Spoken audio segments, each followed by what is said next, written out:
Hello, hello, hello. Is this thing on? Hello, hello, hello. Welcome to the channel. Welcome to the channel. Welcome to the channel. Once again, this is Bose831 Gaming going live on Twitch. Hello, everyone. Hello, everyone. Hello, everyone. I hope everyone is having a awesome time today or tonight or whatever time it may be, wherever you're located at in your corner of the world. Uh, First of all, I want to start off today's show by apologizing for not going on as scheduled last night or giving any preemptive notifications about any changes in my schedule. My sincere apologies for that. Had just had some things going on in real life yesterday and kind of lost track of time and kind of spaced it out and did not put any notifications out about any schedule changes or anything like that. And my sincere apologies on that. So if you were looking for me last night uh, and did not see me go live, my apologies on that. I was unable to do so last night due to some circumstances out of my control. And my apologies for not putting a message out beforehand. Just lost track of time and kind of spaced a few things out, but we're here now. I rescheduled my live until 11 to 1 o'clock p.m. Eastern Standard Time today.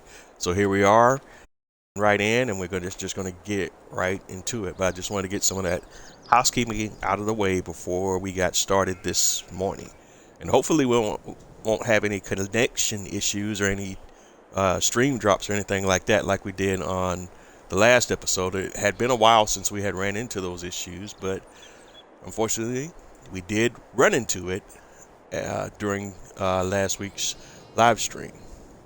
During the last live stream, I should say, last week. And hopefully we won't run into any of those issues today. I think some of that has to do with the day and the time that I do it. I guess during that time it's a lot of activity going on, but that should not impact my connection status or anything like that with Twitch. But I'm hoping in the future, like I did mention on the last stream, that Microsoft will eventually provide support for YouTube live streaming. But even if they don't, I'm also in the process now, even though my channel is growing very slowly right now, and eventually I'm sure things will pick up speed.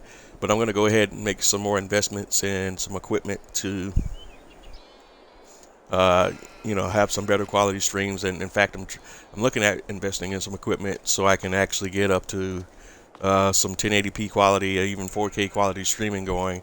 I just got to figure out how I'm going to do it. I'm probably going to end up getting a live capture card and just installing that in my PC, even though I'm a ways out before I actually do a full upgrade on my PC, because I'm one of those old schoolers that still uses disk drives. I know I'm still a relic, but I still like to have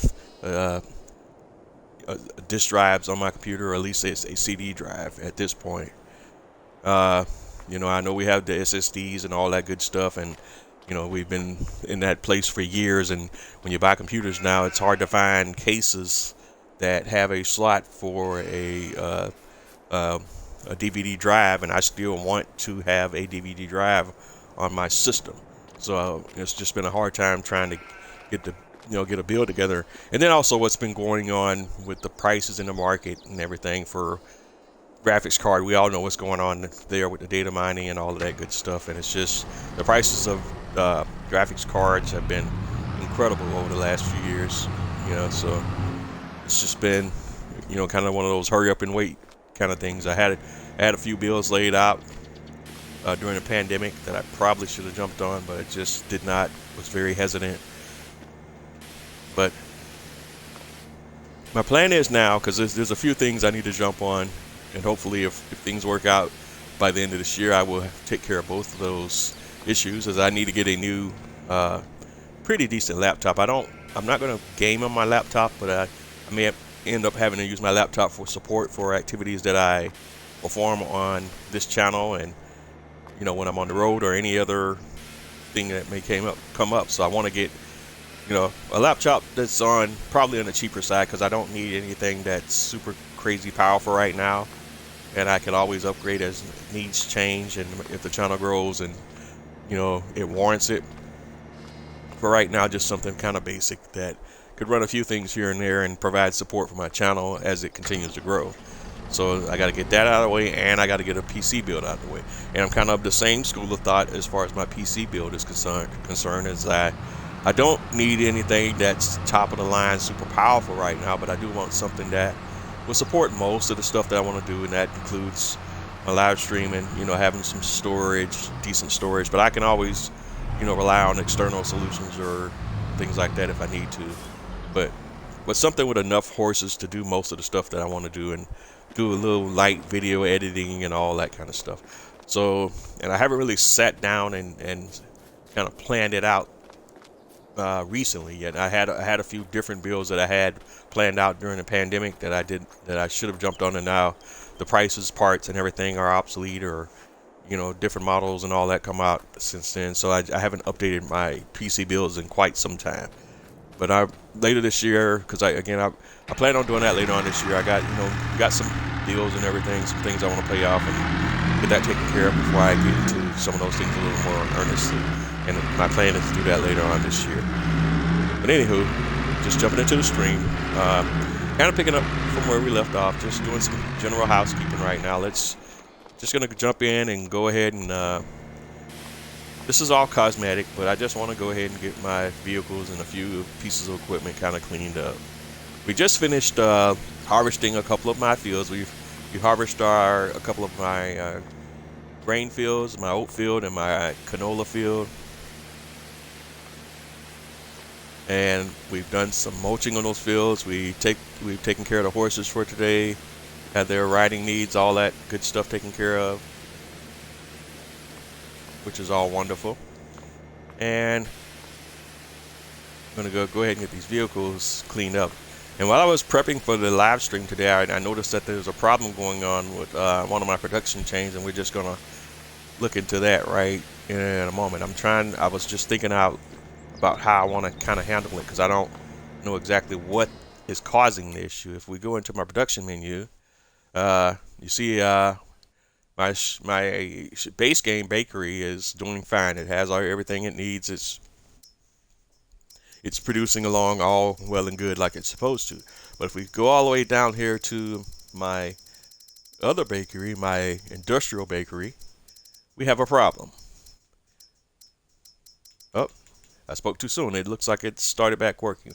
But one of the things I don't like about it is, you see where the flour is at? It's barely being fed enough flour to not run into production issues. So what I think I'm going to do is I'm going to buy some loads of flour. Yeah, buy some flour and just kind of plug some in there to kind of, so that this production chain has a little bit of a surplus at all times. So even when the warehouse is not feeding them well, they won't run into any gaps in production due to running out of stock of their flour. So what I want to do is, I'm trying to see, we need to use a trailer for that. What I'm thinking about doing, just bear with me here while I kind of think this out.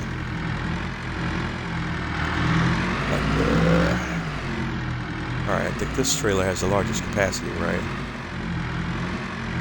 Box it. Yeah, alright, so let's grab the box it. And we're going to take this box it to the shop. And what I'm going to do is, at least what I'm going to attempt to do, is we're going to buy some flour, already pre-made flour. And yes, I do have the grain mill that's producing flour and all of that, and that's well and good, and that's feeding my my logistics warehouse and my bakeries and whatnot. But it's just not feeding the industrial bakery fast enough, so I'm just going to put some additional stock into the industrial bakery so that it has a little bit of a surplus for any gaps in production. Alrighty, it looks like I have a piece of equipment that I forgot to turn in. Let's go over to my lease items. What did I forget? Oh yeah, from harvesting. All right, so from harvesting on the last episode, we got to turn in all the harvesting equipment. Definitely didn't want to forget that before we moved on to the next day.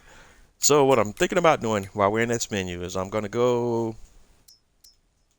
have to jump on some mods that I have installed, and I think it's the farms. Is it the farm supply pack mod? No, I don't, because I actually want to get flour, and we want to drop the flour off, not the actual end product, not the wheat, but the flour. So is it where are we at? Flour. I'm looking for flour. Flour. Where's flour? There we go. So it's part of the liftable pallets and big bags mod. All right. And how much will this trailer hold? I don't recall. Actually, I was in the menu, huh? All right. So on items, trailers, and 28,000. So let's test my theory here. All right, so I'm gonna buy a few pallets of flour, and we're gonna let's see what's the max. The max is right there. We could buy 8 at a time for $8,000. Another 8. Let's see, how much does that give us? Or I guess I should have checked to see if this. Okay, if the trailer would even haul them too. That would be good. Alright, and this trailer has auto load function, so but if we were playing the realistic way, we would get the forklift and load these onto a flatbed trailer, and stack the pallets that way. But we're kind of playing a little less realistic with the auto load. So just have to use your imagination. We have a guy, and the guy's going around loading the trailers up. But definitely, if you wanted to go all the way 1,000% realistic, you could actually, lease a forklift and have a flatbed trailer and go through all those steps in the process.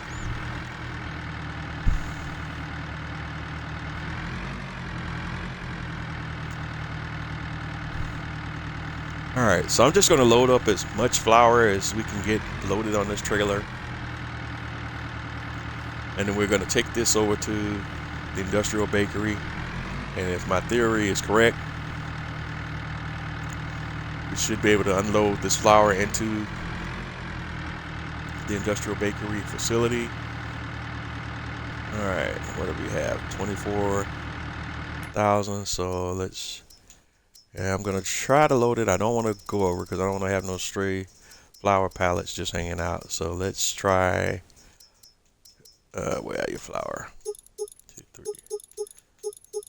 3, 4,000. And like I've said before on other streams, I'm not a math guy, so just bear with me here. There we go, perfect. I'm going to close the doors. Sometimes y'all put me on the spot when you want me to do math in my head, I have to write it down because even though I'm not a math guy, you give me a little bit of time. I'm just not super fast at sometimes, calculating stuff out when it comes to math. But if you sit me down, with a pen and a pad, I'll figure it out. Just not usually as quickly as everybody else, but believe me, I still get to the same solutions. Just not fast with it all the time. All right, so. Passed by where I was attempting to go.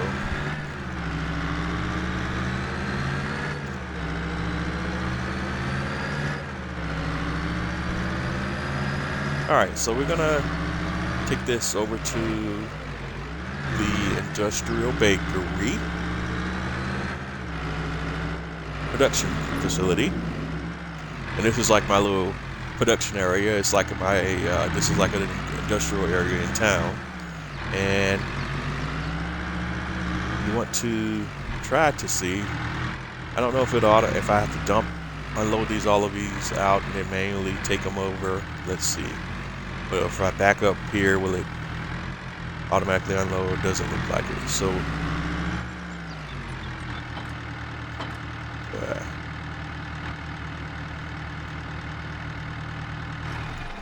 so I just have to wheel them out. And again, if we were playing realistic, we would have a forklift, and we would just, have the forklift guy come and do this number with the forklift. But since we have the liftable pallets mod installed as well, we can just kind of pick them up and wheel them over ourselves.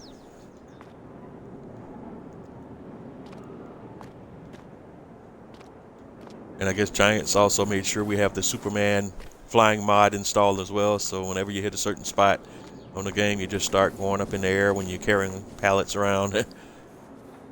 That's still a thing. I don't know why it happens, but as you saw, I just went up in the air. That's a thing that still happens in the game. Don't know why. Don't know if it happens to everybody, but it certainly happens to me more often than not. Alright, so we're just going to drop these pallets of flour in there. Just unload all of this and just... Now we want to hop back in the vehicle. Unload. Let's just get it all out of there. Alright, that's everything in there. And we're just gonna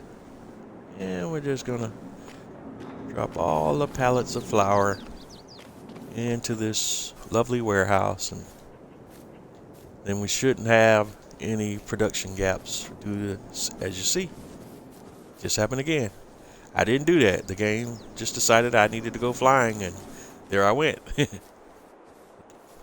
And again, like I said, I don't know why that happens. It just does, and it only seems to happen when you're walking around carrying an object. So it's something weird with the game physics side. Don't ask me why, what, how, where, when. It just happens. All right, see? Boom. I went up. I did not do that. I just started going up in the air. No questions asked. And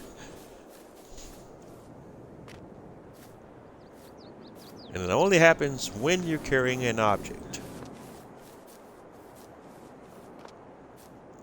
Alright. So the objective here is just to get these pallets all into the industrial bakery. By any means necessary.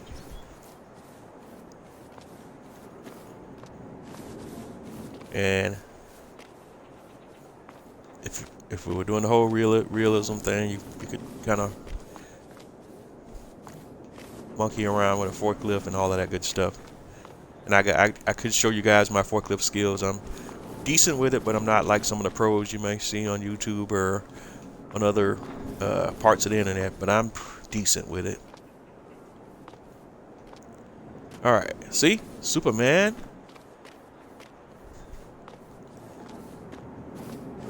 And it's kind of like hit or miss when it happens too. It's just weird. Alright, so we got these flour pallets all loaded into the industrial bakery.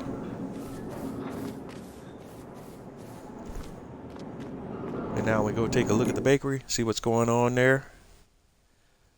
Look at there, 27,000 liters of flour in there, and that's all I wanted. It's just to keep it in the green and not all the way at the bottom edge of the supply chain.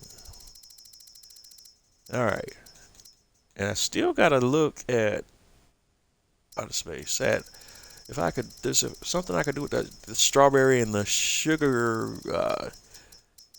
sugarcane sugar distribution, so that we can get those out of the red and out of this whole outer space issue all the time. But the issue is that the derivative production chains just don't demand that much of the product, and that's the product that's in those production chains that requires the least amount of product in order for the end product to be produced.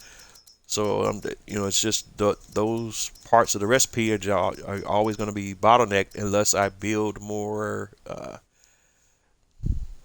production chains. But in building more production chains, I could create more shortages as other elements in the recipe demand more product. All right, so that's not an ideal solution either. All right, just wanted to take a peek at the cows. Where are they on milk? Yeah, milk. All right, so mission accomplished there. We're done here. Close the doors. The boxer trailer. And accomplished what I was looking to do there. And we can go ahead and take this trailer back to our shed. We don't need it anymore.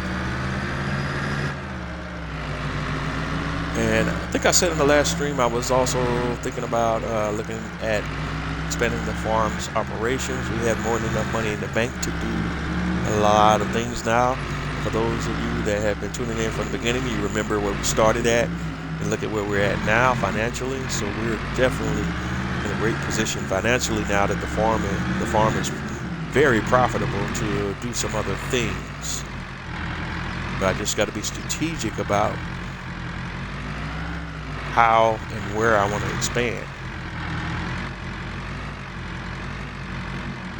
And I also wanted to, hopefully, although this map doesn't really have a lot of forestry areas and it's not really a forestry map, I wanted to try to see if I can maybe look at purchasing some areas where I could do some forestry work and maybe get to you guys seeing me do the lumber production chains. Because right now there's a few production chains that are part of the base game that I don't participate in, including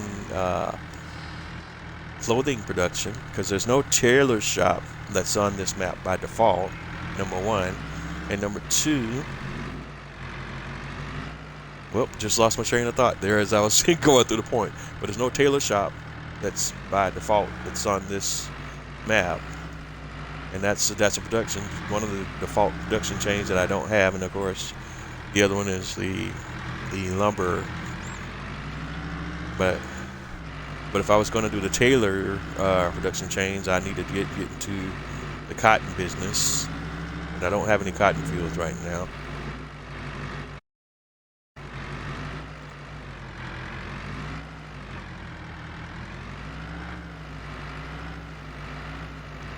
And I'd also have to buy a tailor shop, and we'd have to figure out where we want to place that on the map. Right now, the most likely area would be that little mini industrial area that I already have built and kind of partitioned out over by my my sugar mill. Okay, let's see where we're at and what else we need to get done today before we move on to the next day. No, we don't want to roll yet. We roll after we plant. And I can't forget to not do that the next time I put a crop down. Alright, I think we're done with everything we're going to need to do today, so we can just move on to the next day. Yeah. Alright, so back at the farmhouse. Checking on my crops. Just take a peek at my crops to see where we're at. That's right, we still have one more crop, grain crop that needs to be harvested.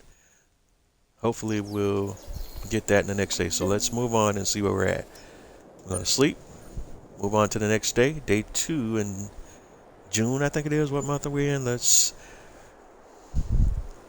take a look once the menu comes back up. July, excuse me, close. Day 2 in July. So let's take a look at our crops. Yeah, we're not gonna, because it's the same state, because we're in the same month. So looks like the grains, the wheat field probably won't be ready to harvest until August. So we can kind of cycle through. I think today I'm just going to cycle through everything. Except I can't skip the horses, so we gotta go ahead and do the horses, and I'm just gonna, in the interest of trying to get to a point where we can have some more things to do, but I can't skip the horses without taking a hit there. So we're just gonna go ahead and get the horses out of the way first, and then I'm gonna go ahead and skip ahead to the next day, and I'm gonna skip over the daily activities that I normally do, and we're gonna double up and do those on every other day.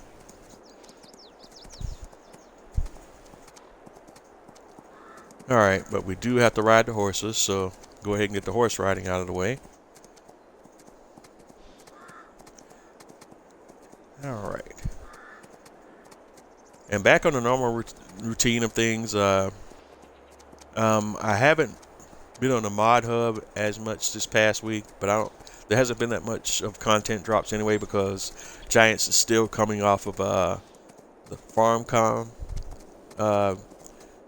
thing that they did over the last week or two, so there hasn't been this whole influx of mods this week as Giants gets back into their normal routine of things. So there's not a lot of there's no really new and notable mods of any major significance that I would like to kind of cover today.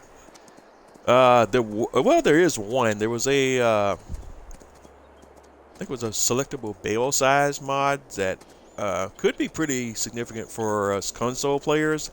It allows us to select larger capacities for our bales, so with that visually you could be looking at the same amount of bales that you normally have when you play in the game, but the size of the bales could be well in excess of 4,000 or 5,000. I think it even goes larger than that, but I haven't had a lot of time to test that mod out yet.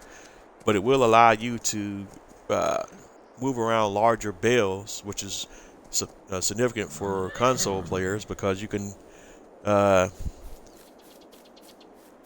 a lot more product contained in a smaller space with bales that are able to have a larger capacity. But we will take a look at that in just a moment. Try to get these horses lined up.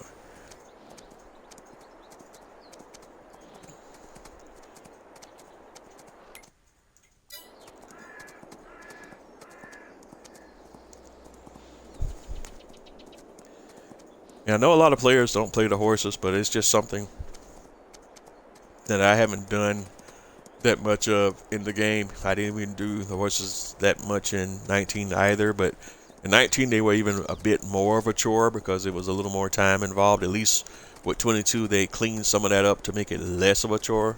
Of course, if you're on PC, you can still run little scripts and everything to automate the horse riding, so it's still much easier on PC. But I play on the console space for right now, so I'm just keeping it all console oriented. And I've discussed before, because you always have these guys, oh, get a PC, guys, it's like, yeah, no dove. But I choose to play on the platform that I play on, and that's just what it is. With everything you do in life, you're going to have constraints and restrictions no matter what you do. So sometimes when whatever platform you're on, you just have to learn to work around whatever constraints or restrictions you have in that particular space. It's going to always be that way. So kudos to you to get a PC, guys. By the way, I have a PC. I just choose to play FS22 on console. It's more convenient for me. It's my preference. Everybody has preferences. We don't all have to disagree. I mean, we don't all have to agree on everything. But there's pros and cons for everything you have in life. All right. Now, jumping off that soapbox.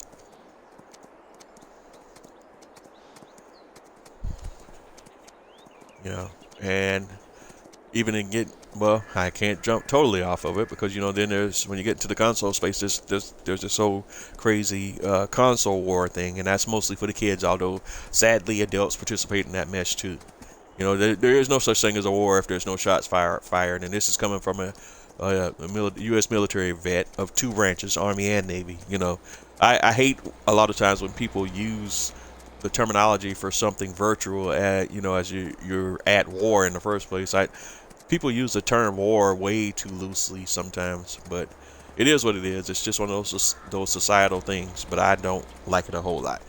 But everybody, there's game platforms out there. There's multiple game platforms. You play on the Switch, you play on the PlayStation, cool, whatever. It's great. We need all these players in the console space. If there was a monopoly and there was only one player, guess what they would charge? Everybody. But you have these people that are not even paid by these companies, and they act like paid advocates of these companies. And I'm not a company shill. I'm kind of pro Xbox guy because that's kind of where I started at, and that was the space, where I kind of grew up at.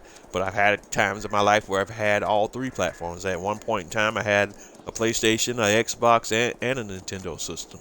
So I just prefer the Xbox. Mostly I got kind of acquired a preference for the Xbox, but due to the Xbox controller design, which closely resembled the controller I had for my Sega Dreamcast. So that's kind of how I ended up becoming more of an Xbox guy than a PlayStation guy. But before that, I had the original PlayStation, and I spent so much time playing on that, especially for those old heads who are old enough to remember the Tecmo Bowl and the original Madden games. When I was in the military, our free time, we used to, kind of quote, place bets on games and kind of gamble around.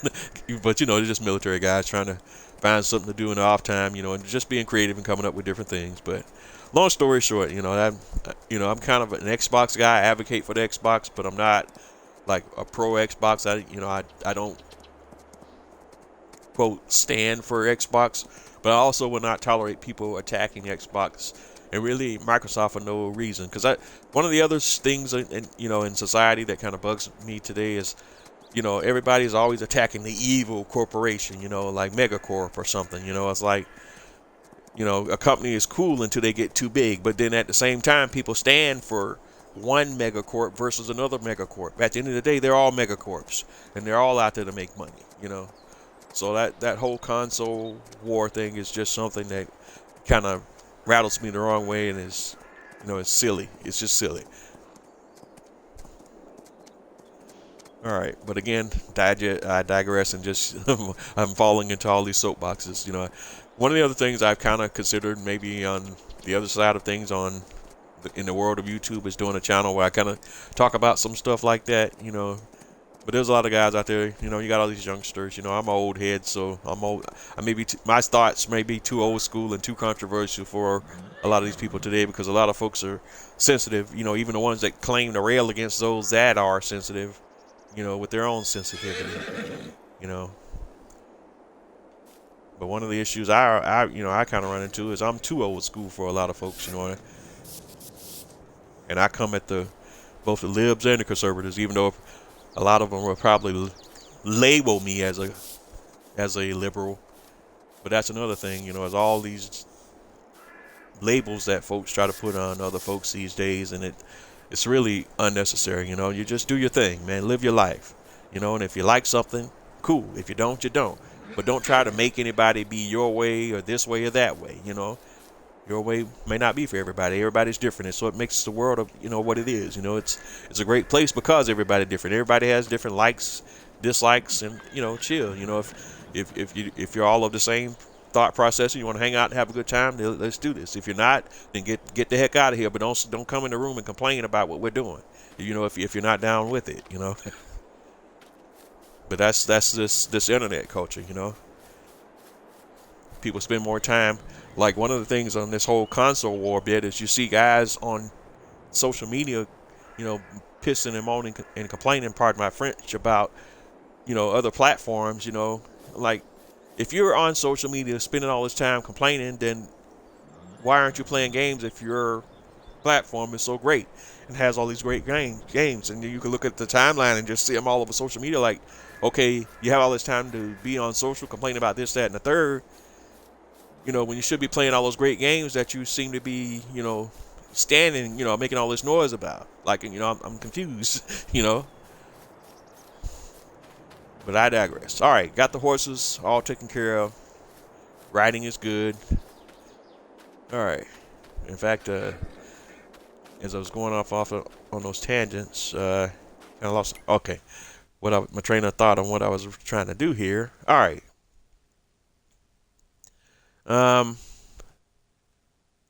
We want to kind of move along to the point where we can harvest our wheat. So I'm going to advance one more day until August, and then we'll look at what we need to do on the farm. Oh shoot! I forgot to check the production chains to see if we had anything that was ready for sale. But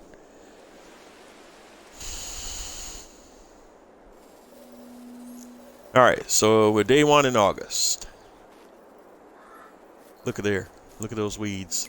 Wonderful.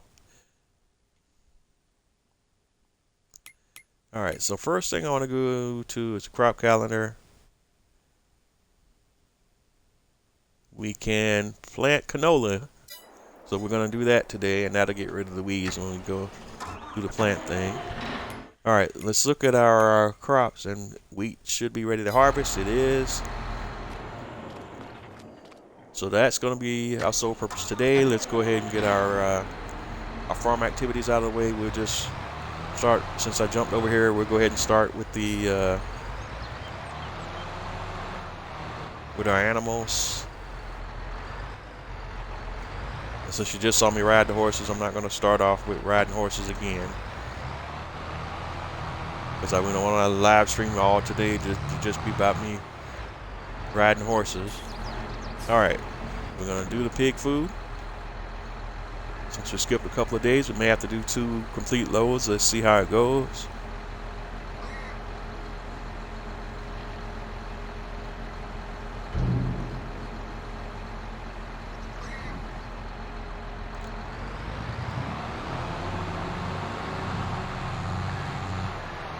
Yep, took that load, so we're gonna grab another load, start filling. And while that's going on, we want to check the pigs, because it may be time for us to sell them, because remember, I sell my pigs at about 10 months. Yeah. All right. Yep, so that's where we're at. So let me go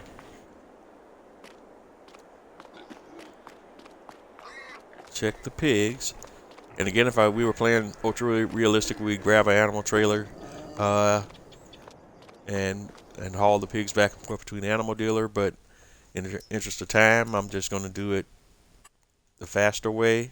And we're just going to go ahead and just sell them right from the animal pen.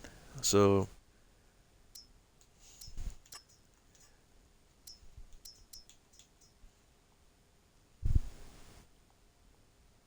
we're going to sell all the 10-month-old pigs.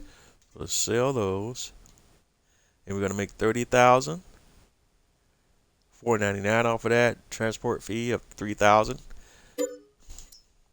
If I use the trailer to transport the pigs, I would not have to pay that transport fee.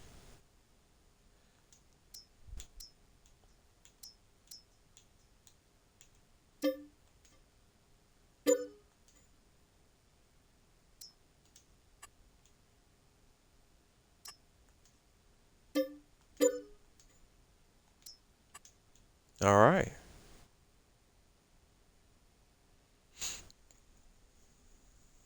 So we sold all the pigs that are over 10 months old. So we made a nice little sum of money there. If we go to the finances screen, where is it at? Let's see, sold products. Sold animals, we made $91,499 off of those pigs that we sold.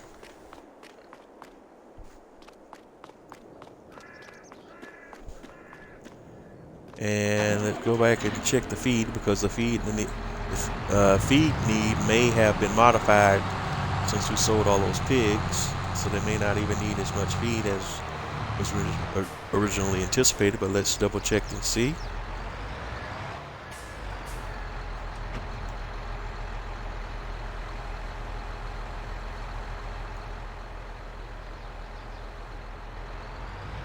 All right. They still need a little more, so we still got 90 pigs left. So That's all well and good.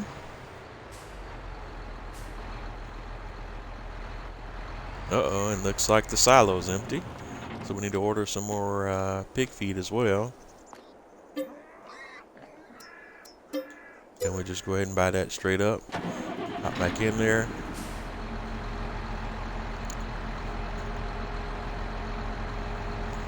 Fill the trailer up. So this is going to be another episode where we're primarily going to be focusing on our yard work and then our field work.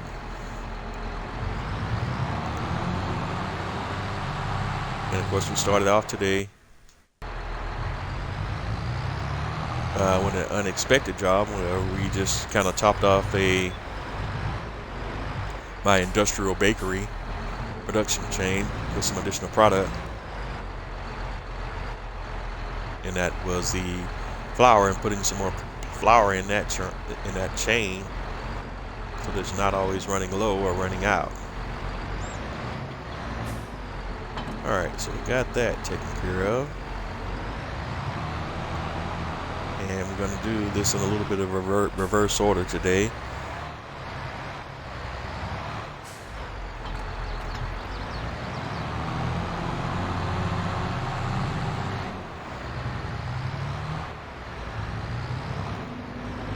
Because really over here I don't need to do anything, because as long as those bays are filled, they're looking kind of low because we skipped a couple of days. I don't want them to get too low. But the bot will make sure that the cows are taken care of. That's what the bot does. Alright, and trying to find the straw trigger. Whoop, drove right past it.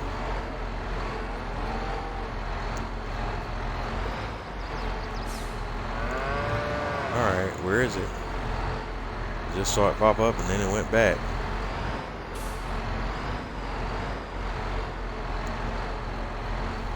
It's being a little finicky today. There we go.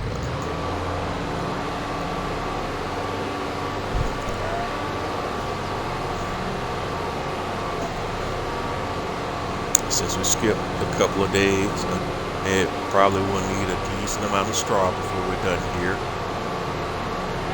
The cows go through quite a bit of straw.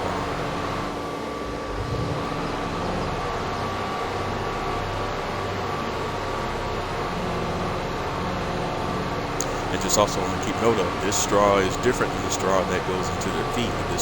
The straw is for the bedding. So cows have, depending on if you're going to do manure and slurry, they have two different straw inputs. One is for if you're doing TMR, and the other one is for the bedding.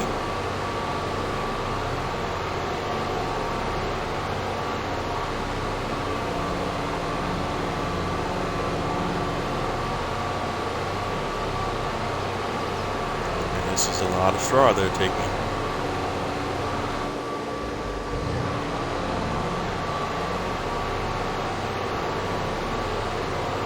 Looks like I might go through every bale that I have. And we have to load up and come back through. Alright. Most of it. Alright, so they're done with the straw. We got one bale left, and the pigs will probably take that. We have to load up.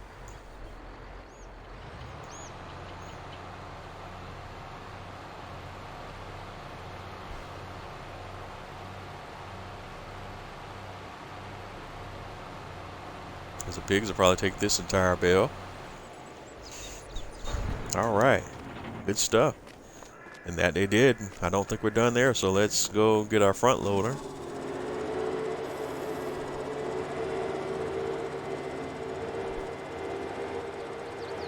And grab some more straw bales. Get to work.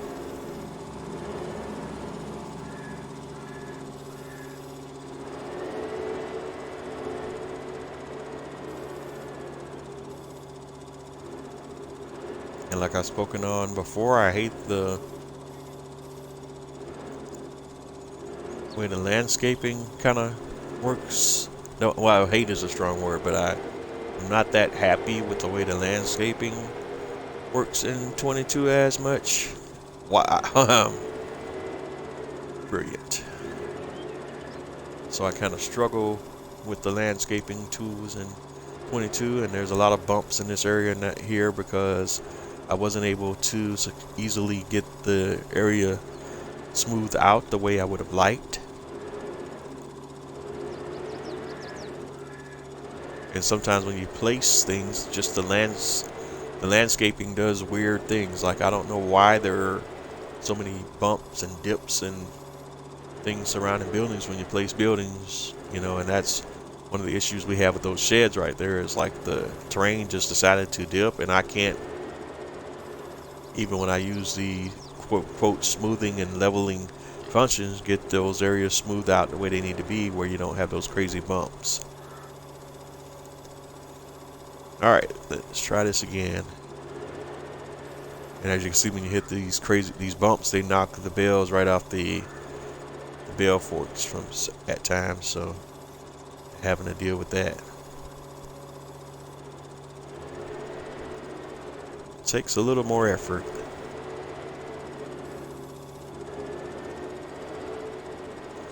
But the whole realism / baling thing, that one fell right in there, is an exercise in patience.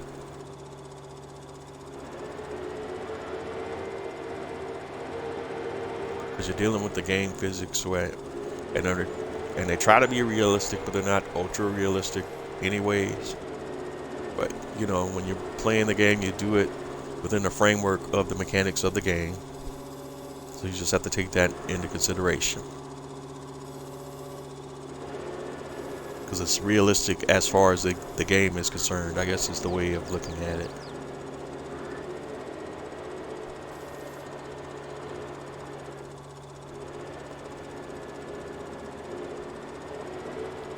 So I'm going to go a little slower this time to hopefully keep the bales from flying off the spikes this time.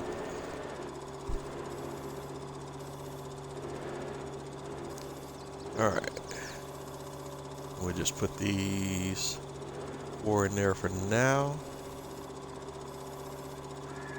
Cooperate.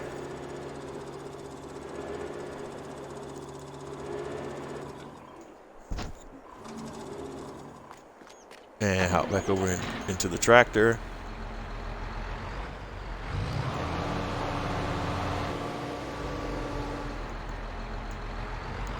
All right, and we got it all done.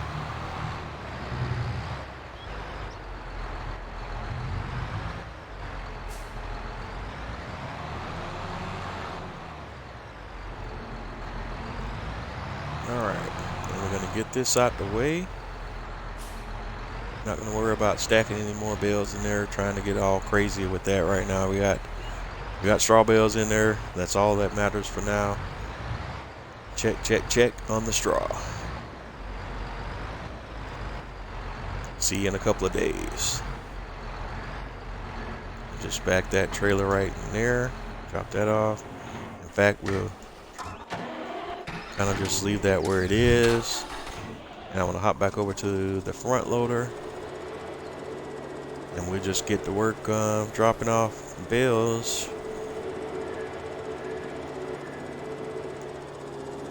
Over in the TMR mixer.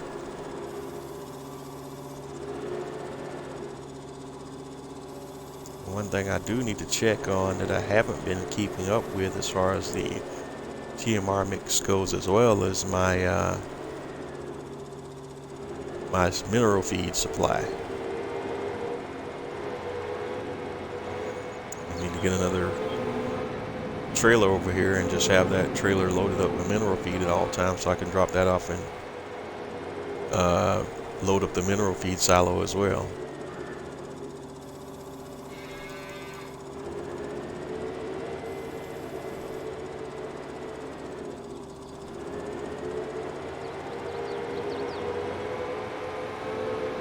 But just going over here and just dropping off a few bales of silage, hay, and straw to keep the production of the TMR going.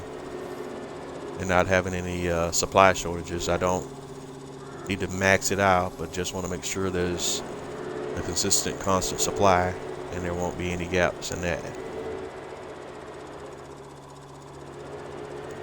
Now, I'll take a peek at the numbers in just a second, but right now just dropping off a few bales because I can visually see that it's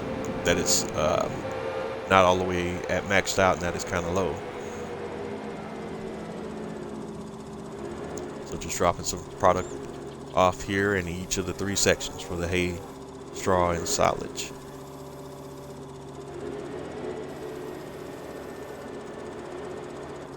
Alright, now let's take a peek at the numbers. Alright, yeah, silage is 100,000. Alright, what's the mineral feed looking like?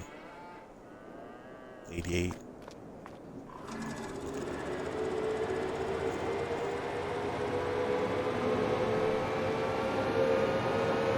Alright, so next we'll grab some hay and then finally some straw.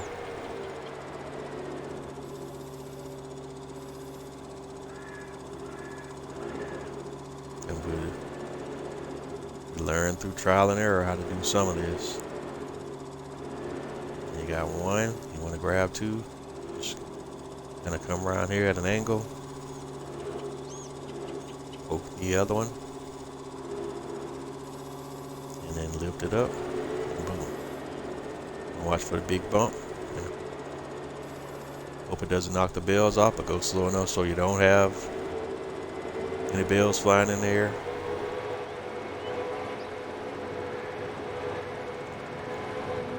And watch out for bumps in the terrain and in the entire yard. And just bring it on over.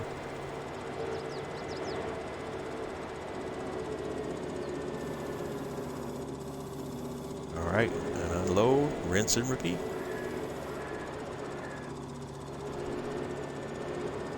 Let's see what that sets us at.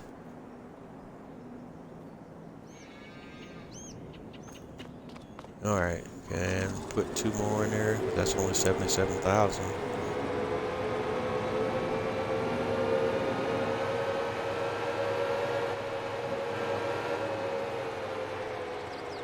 Alright, so grab 2 more hay bales. And we'll probably need to do the same thing for the straw bales. Carefully grab 2 more.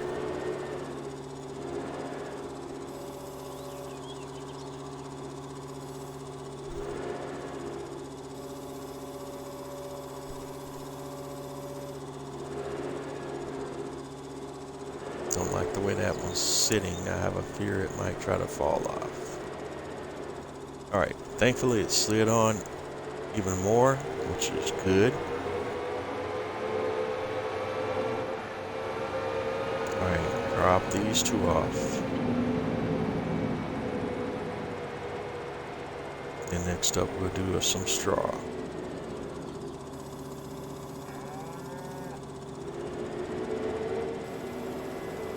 Alright, perfect fit.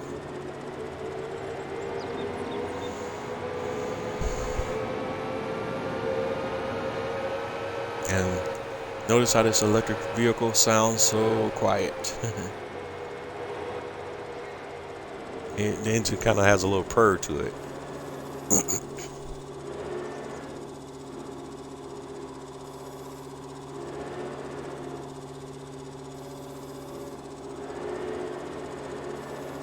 Alright, you have to be careful there not to knock the stack of bales over and disturb the whole stack.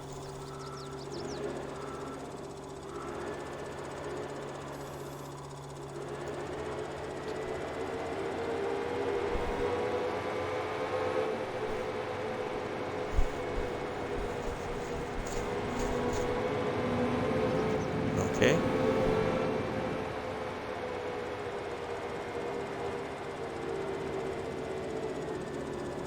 Alright, drop those bales off.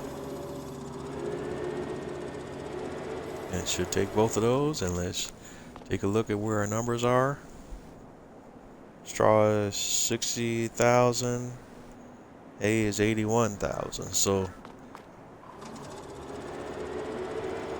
they both could stand quite a few more bills, actually. So we're gonna go ahead and feed them what they want. Starting with the straw.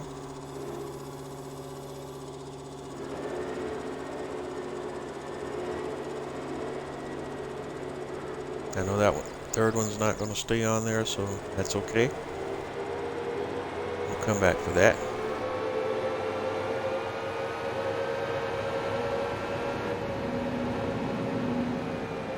Uh-oh.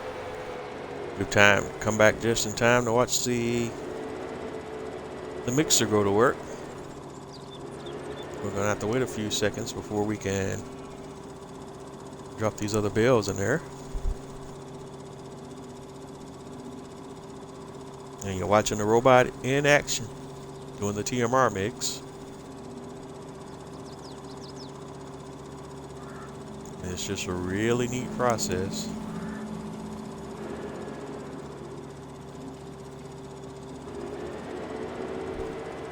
Yeah, I'll come in a little closer so you can kind of see what's going on.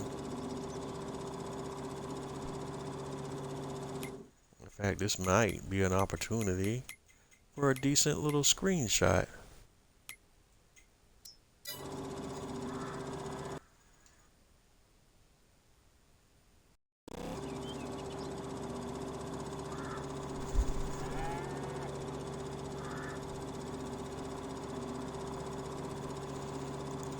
Alright. When the bot's taking off, going to do its thing, so we're going to go ahead and drop these bales off.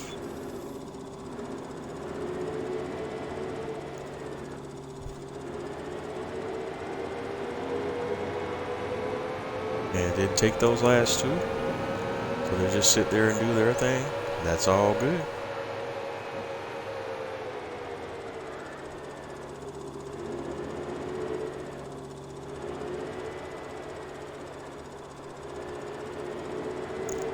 Alright, let's get this last little bale here back situated. Turned over first. Alright.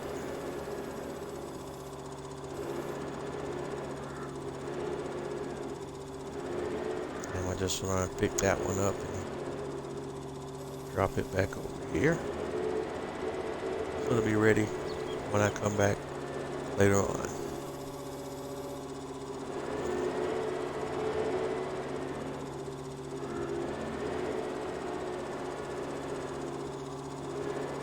Alright, and we're gonna grab some hay.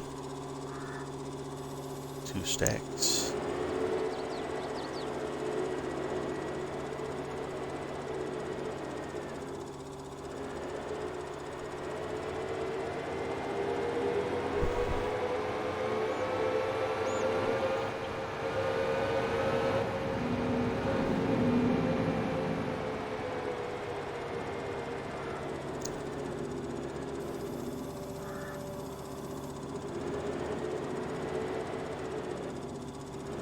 And some more silage, and then that'll be all I do with that for now.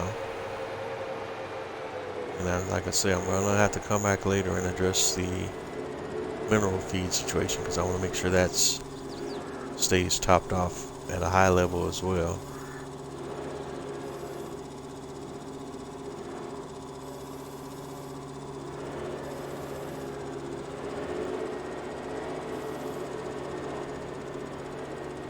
And then, there are many ways that you can manage it. It's just like the guy that, rides their gas in the vehicle to it's all the way close to E. Or you have the people that like to keep it at a quarter tank, people that like to keep it at a half tank, or so on and so forth. I'm one of those guys that likes to keep it over half a tank.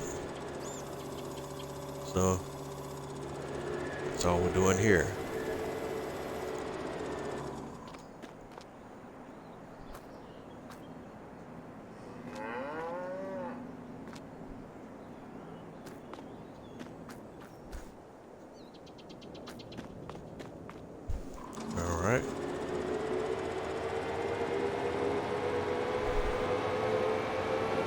fact, me being me, I'm just gonna grab 2 more on both sides of the hay and the silage, and then we'll call it a day. Or just 1 more, because we had this one bale that's kind of a straggler here, so I'll just go ahead and grab that one now. We'll take that one back.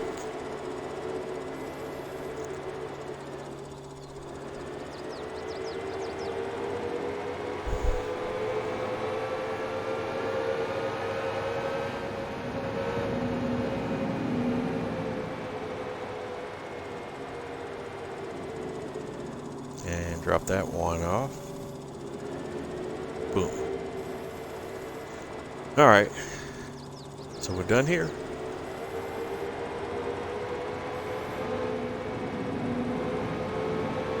I want to grab 2. Well, I'll do 2 more silage. What the heck?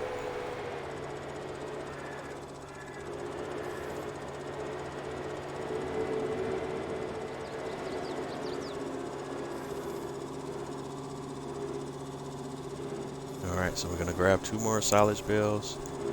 We'll just take those over to the TMR mixer.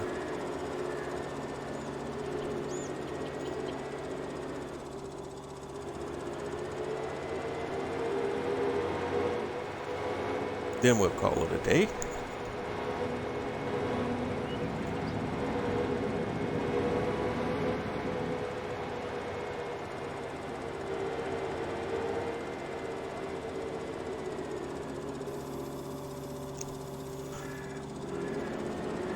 I don't know if, yep, it will take both of those. Alright, so there you go.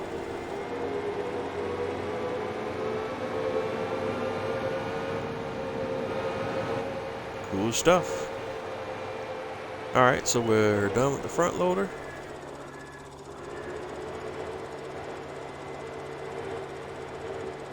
And we're done with all our animal work as far as cows and pigs goes. Now let's hop over to our regularly scheduled program over on the greenhouse side of things.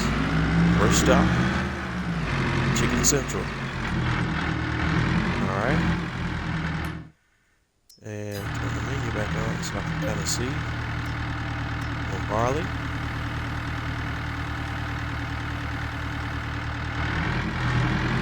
Alright, let's go get the pigs fed.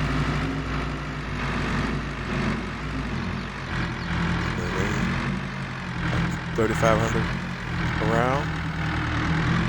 Looking for the trigger to pop. There it is.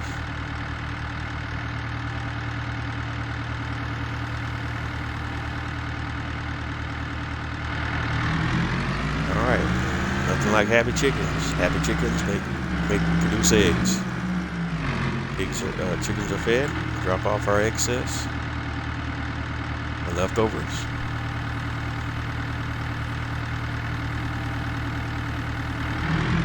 Move on over to our seed bin.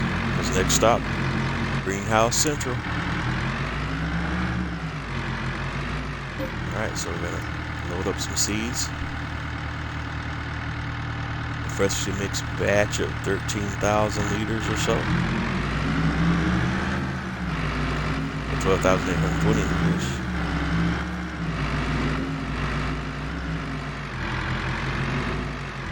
And drop off the seed. And for those of you tuning in for the first time wondering, hey, what the heck, my greenhouse doesn't take seeds. These are modded greenhouses that I have on this playthrough that take additional inputs and as a result produce additional output. So they're a bit different from the base game greenhouses. Additional inputs include seeds and or fertilizer or manure. And they produce output at a greater rate than the base game greenhouses.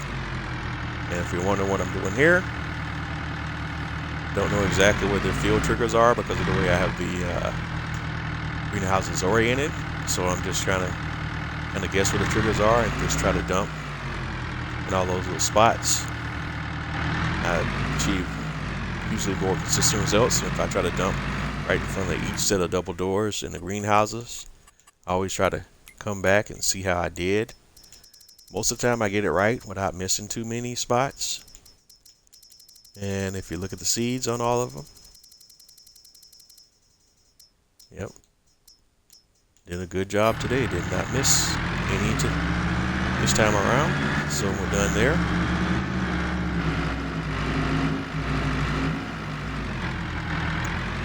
So we drop off the leftover seeds back into the silo.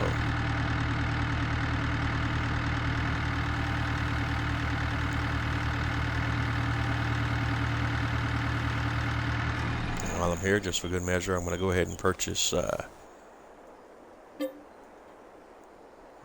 all the seeds, the max amount of seeds I need to refill the silo. Just so we already have that there, and I won't have any have to have any concerns of me running out of seed anytime soon. All right, now we want to go grab I think we'll go ahead and just grab them and do that.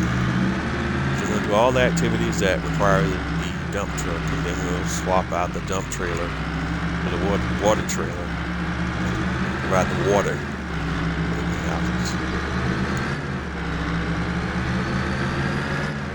So we're going over to our animal area. We're going to grab some manure from my cows and pigs and bring that over to the greenhouse.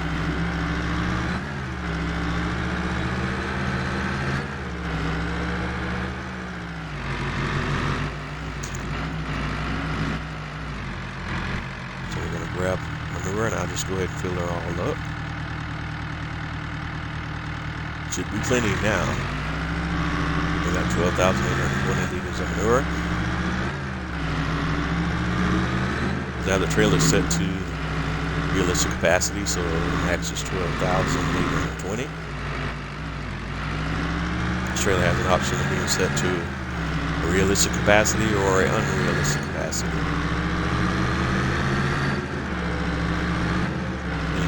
This is a modded vehicle as well. If you're not familiar, tuning in for the first time, this is the TLX 3500 by 82 Studios.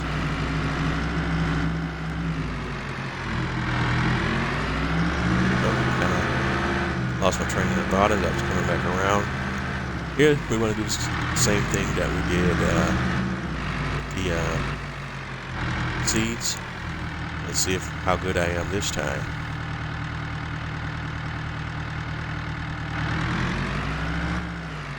Sometimes these triggers, manure trigger can be a bit more temperamental, so it seems to be much easier to miss this one. But we'll give it a go and see how we do.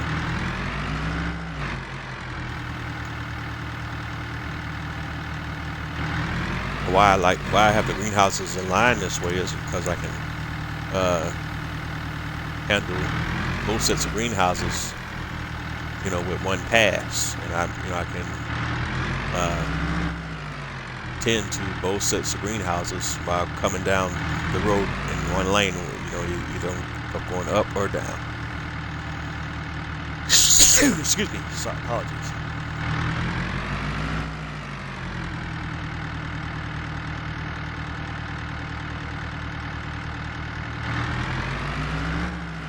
Edit that out.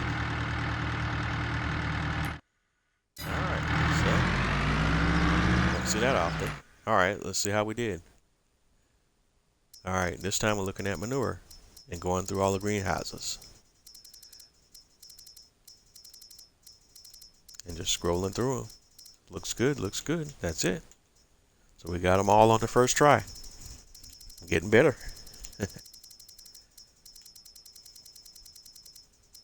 Alright. We'll leave in the production chain menu.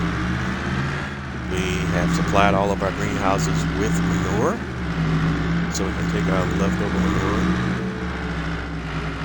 back over to the animal area. But this time we can't reload the manure into the manure bunker, but what I do have over in this area as well, the animal barns or pens, is I have a mini VGA that's over in this area as well. And we're going going to take the manure that we have and load it into the BGA so that it can be used to produce digestate.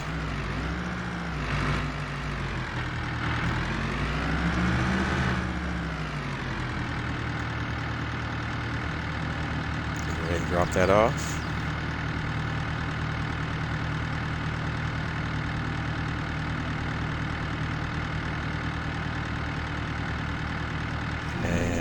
Let's go take a look at the mini BGA production chain. Here we go. And this is a mini BGA with refueling. This is also a mod.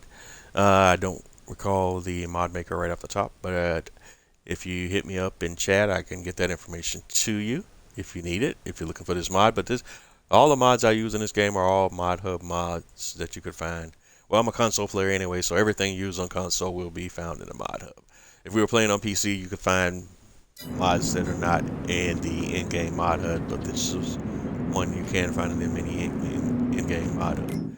But anywho, I digress. So we have manure here. We want to go ahead and activate the manure production chain.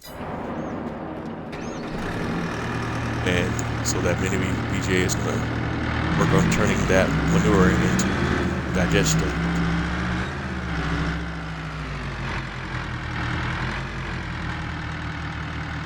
Grab another load of manure and just go ahead and drop that in there as well.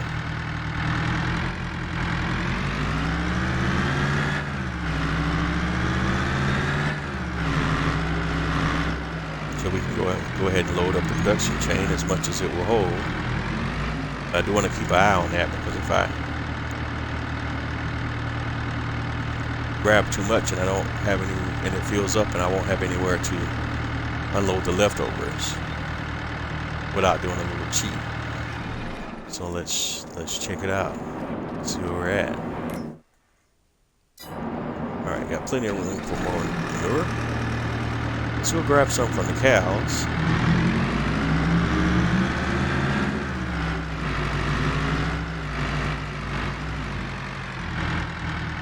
So I'm gonna start.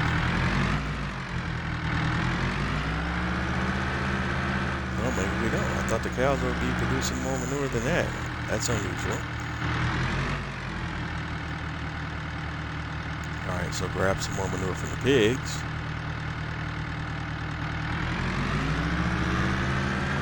Another 12,000 liters.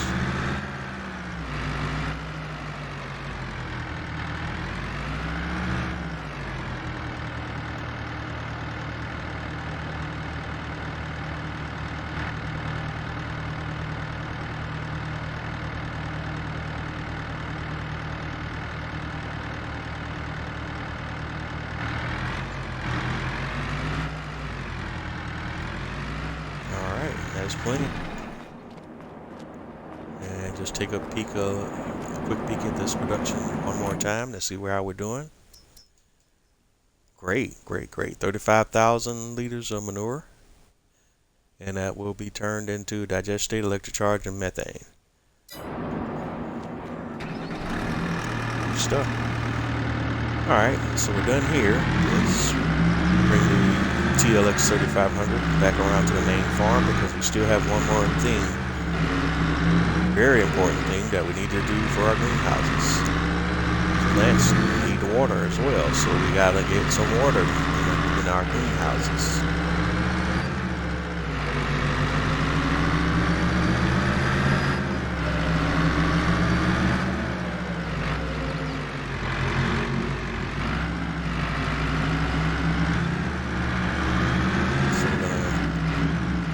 Our 3500 TLX 3500 back around to the main farm.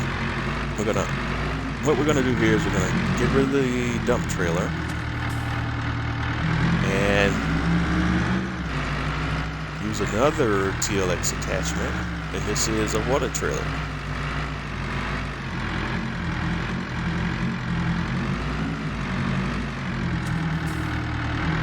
I'm gonna fill it up with water. I don't recall if I have this set on the realistic or unrealistic capacity. We'll know in just a second. Start filling. And it's still set on the unrealistic capacity.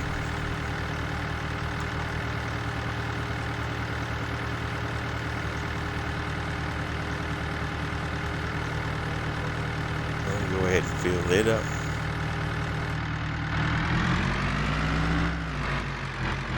And look for the water trigger. And let's unload the water. And water triggers work a little bit different than the dump triggers. Water triggers just like if you drive up and you hit another one, it just will automatically start dumping. You don't have to keep hitting the button.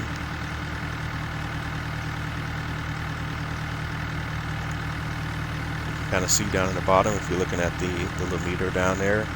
It says 37, 7, 67, 62%. Now watch as I drive up. You see the numbers start moving again. That's when you know you've hit another water trigger. Right there. See the number starts going down really fast until it stops. So that one's done. Drive up a little bit more. And you'll soon hit another one. Watch the number start going down really quickly once we hit the trigger. Right there. Until it stops. You know that one's done. Just keep going up, and we should hit another one here in just a second.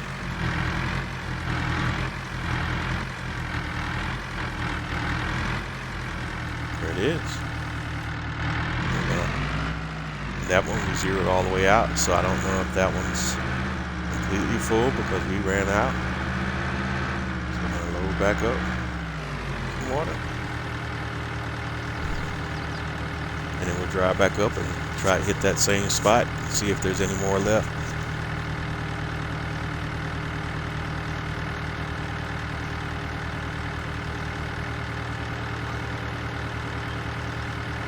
And while that's loading up, just kind of take a look at a few things.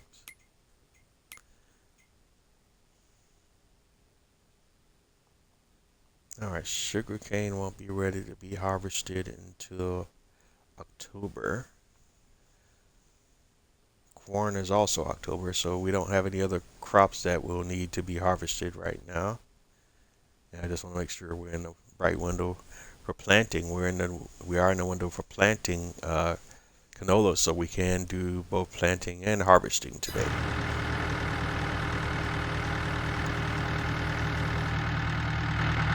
All right, 100%. All right, and we pop the water trigger. We're just going to drive up till we hit that spot again. If it's not full, we should see those numbers start moving again. And they only moved a little bit, but they did, so it was not all the way full, but close to it. That was down to 92% from 100%. So and that's it. And again, we can go take a look at it. Production chains. And scroll up to our greenhouses. And this time we're looking at water. And as you can see, all the water triggers appear to be pretty full. It's supposed to be right at 20,000 or very close to 20,000.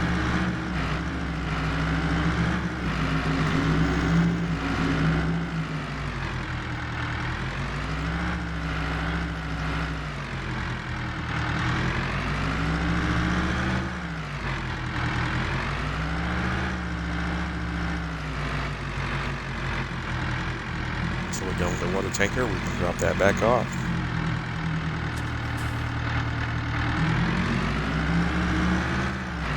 And reattach the dump trailer.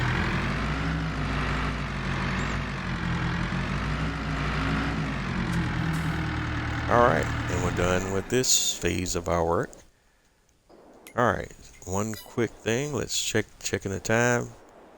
Alright. Keeping my eye on to make sure that the stream didn't drop or we didn't have any other crazy thing going on.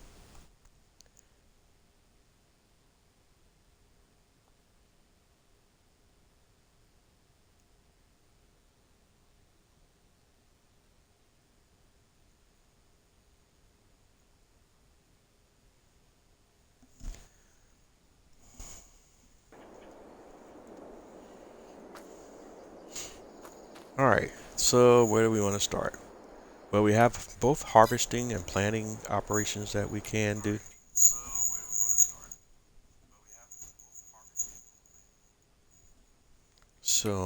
let's go to the shop. And while I'm here, I wanted to, let's go to mods and DLCs. And where's the mod I was speaking on earlier here? Let me see if I can find it, if it's in, shows up in this menu.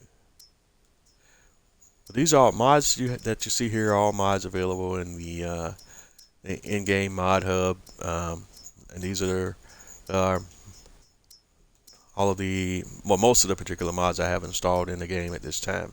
There are some mods, like the mods that show up in your build menu, that you won't see here.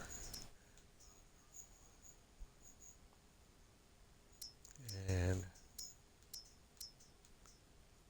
I'm trying to see, I got the precision.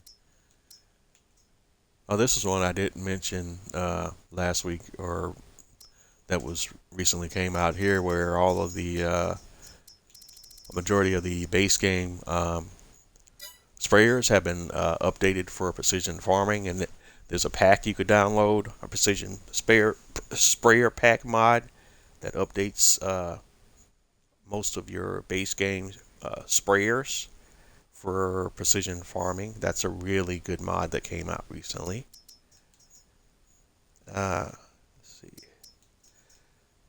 but I don't see the one I was trying to show you. I thought, oh, here it is. It's the Selectable Bale Capacity Pack is what it's called, and it allows you to basically double the, or actually make it even 4 times the capacity of bales that you see using base game equipment.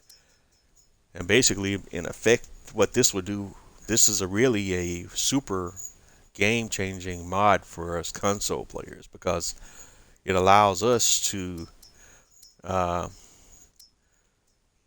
work around the bale limit that we have on console by having the same amount of bales that take up the same amount of space, but have a much larger volume. So that way, even even if you're getting close to the bale limit, you have a lot more product installed within those bales. So you can see the different capacities, but you could basically, it could be up to an additional 2,000 to 4,000 liters. But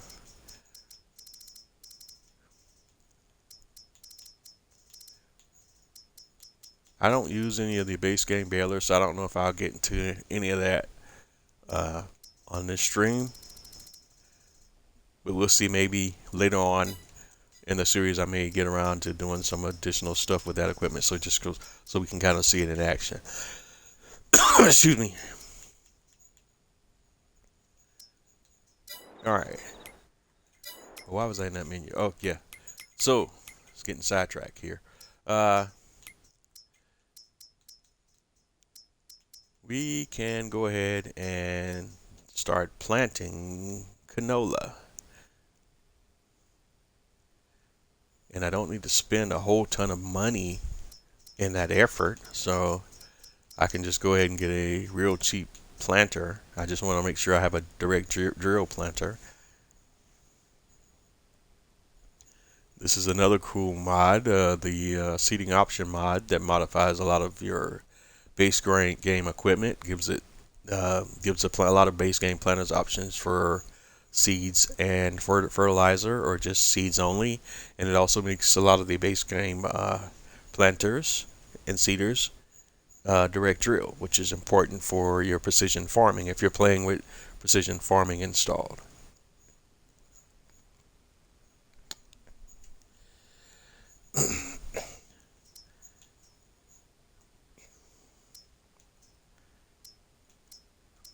And normally, just to make seeding go a lot faster, I normally lease at least a 6-meter planter / seeder, but for this little situation that we have going on today, I'm not even going to get that crazy with it, so I'm actually going to be very cheap, and I'm actually going to lease a 3-meter seeder, because I only have that one little field.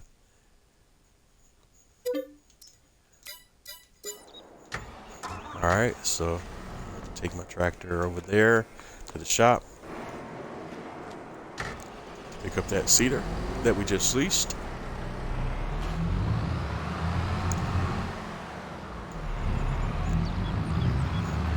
Like I said, I could have leased a 6 meter or larger seeder just to make the process go a little faster, but that's not a big deal right now.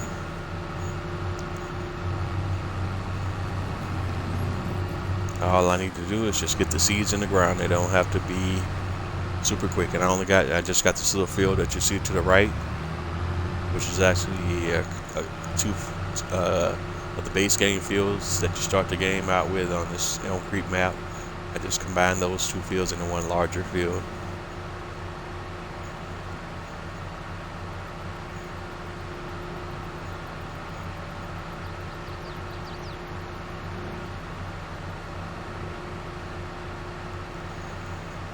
So we're going to the shop now to pick up the 3 meter seeder that I just leased.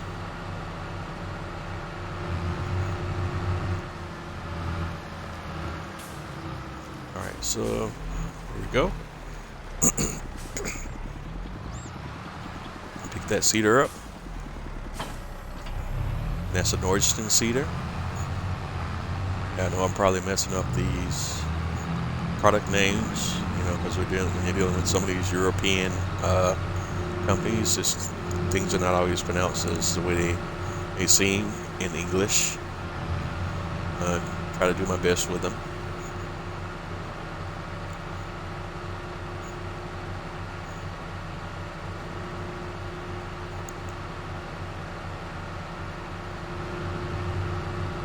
So before we get started, I need to load the seeder up with some seed. So, well, go ahead and open the cover of the seeder. So we're coming up on the main farm now. I'm just going to load it up with some seed. We just got to make sure we have the right crop type selected once we get it loaded up. Alright, so here we go.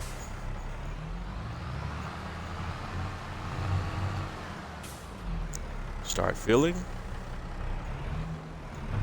Close the lid. Pack everything up. Select seed. We want canola. And just want to make sure I do the headland at the top and the bottom. So turn on seeder. Unfold seeder. Turn on seeder. And we just want to do that at the top and the bottom of the field. Just kind of help the worker out in case they get confused when they get to the edges of the field, which they tend to do sometimes, even though this is a perfectly square field and we shouldn't per se run into any issues.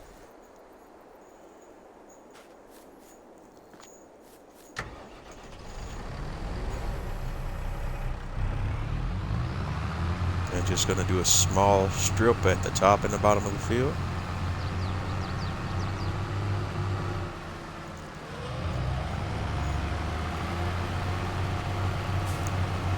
And hopefully that should give the worker more than enough room to kind of turn around without any problems. Again, this is a perfectly square or rectangular field, so you would think the worker would not run into any issues, but with Farming Simulator, you never know. Workers can do some of the darndest things sometime in this game.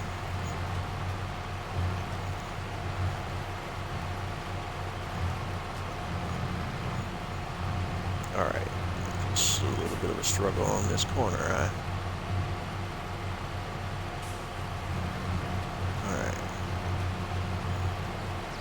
Alright, let's just go ahead and hire our worker and away he goes.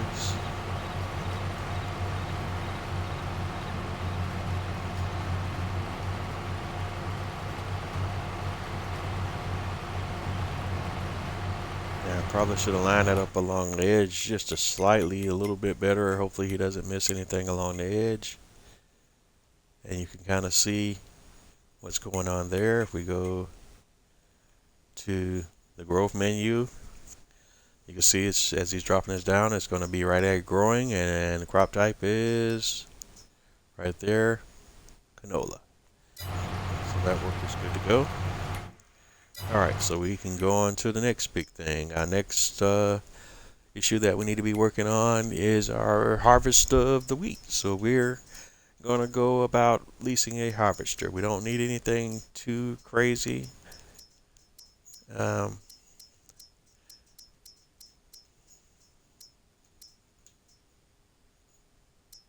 so what do we want to do? Do I want to do? Because for some reason I don't know what's been going on. We've been having some weird issues with the fast farming headers and the modded harvesters. So I'm just gonna kind of do a little bit of an experiment here. Let's 265, and that's capacity of 93. Yeah, that'll work. Don't want to spend that much, so.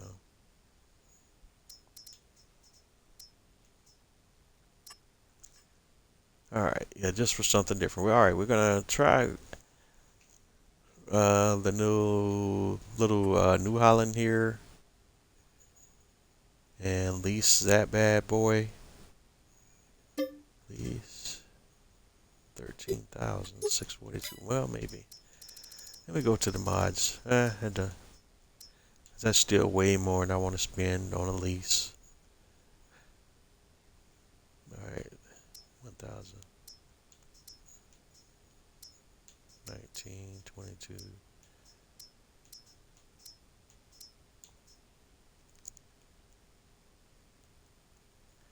Yeah, because you still can't beat those numbers as far as the cost savings. Alright, so we're still gonna do the modded one.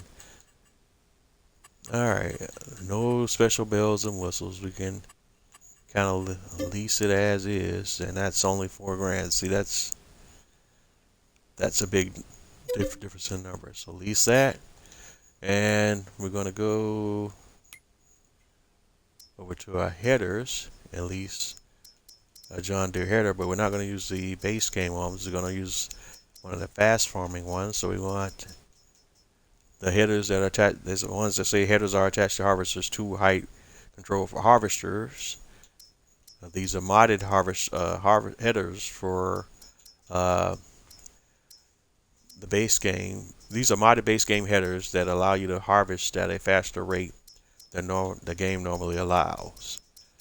But I've been having issues with these headers kind of being happy working with some of the modded harvesters for whatever reason. So we're going to lease that.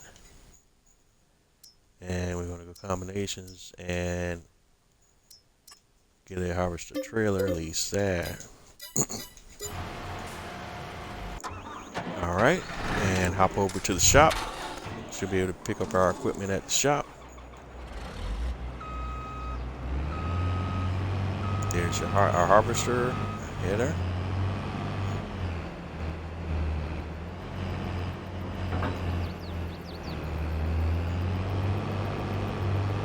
And we want to make sure we get the header and the header trailer all nice and tidy.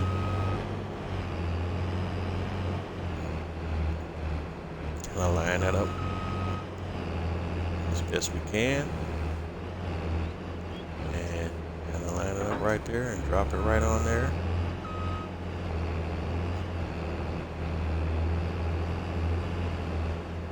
And dispatch. And we're off to our wheat field. If I can get it to turn, it doesn't want to turn. That's weird. Okay, why won't it turn?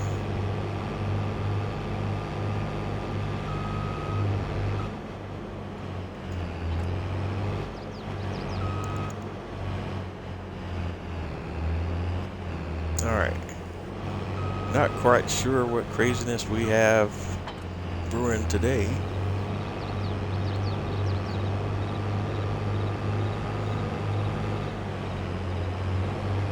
Alright. Hopefully we got that figured out, but I don't know why it didn't want to turn there.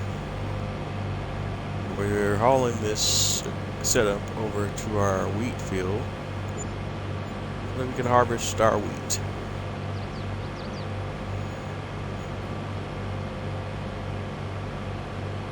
7-cylinder blazing speed of 19 miles an hour, which is actually pretty fast for a harvester.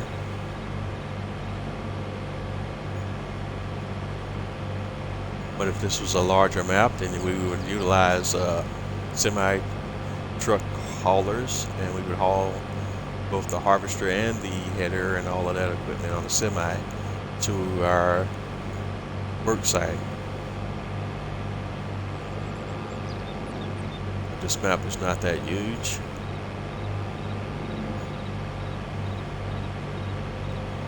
On PC, you can get into some really like gigantic 4x, 16x maps, 8x, 16x maps that are massive.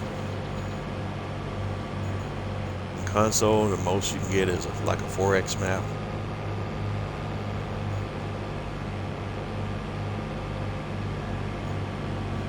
So in many cases, just you can drive across the map in a couple of minutes, a few minutes. And this is one of those cases where it doesn't take that long to get to another part of the map, so you don't need to go through the whole process of leasing a tractor trailer or anything like that as well to haul both the harvester and the header separately. Alright, here we are. We're at the site.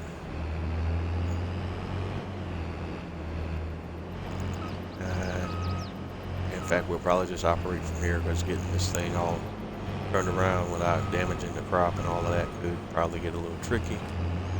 So we're going to release that.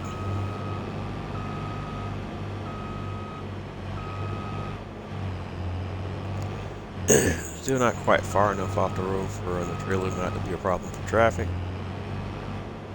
But no traffic at the moment, so just go ahead and try to get in position here. There you go. Alright.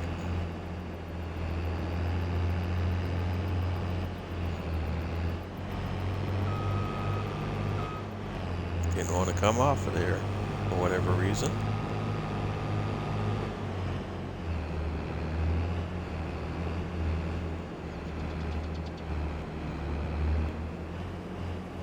Unfold harvester. Lower header and turn on harvester.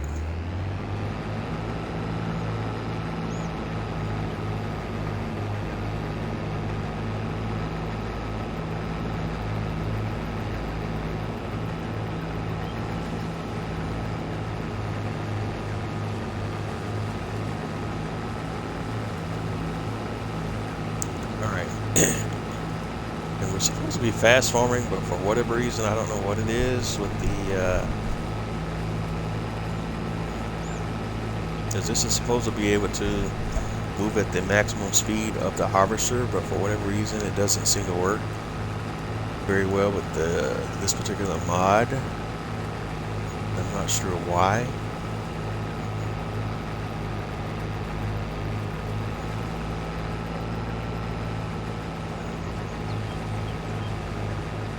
Okay, I think I got it. There we go. Just have to lift the header up a little bit.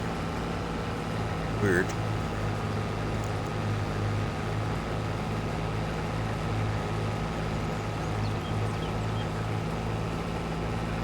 I think we got it, guys.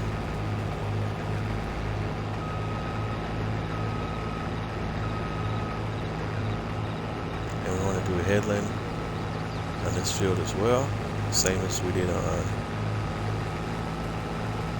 Canola field.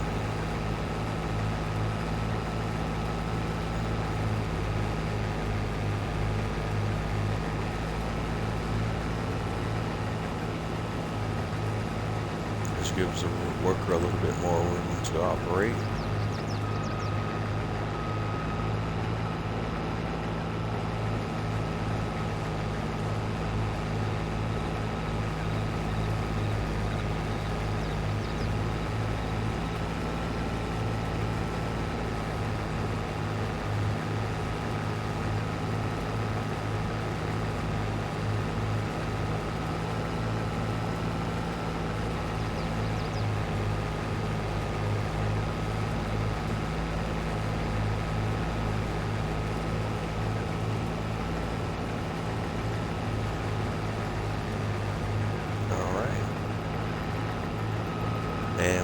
the same thing down at the bottom of the field.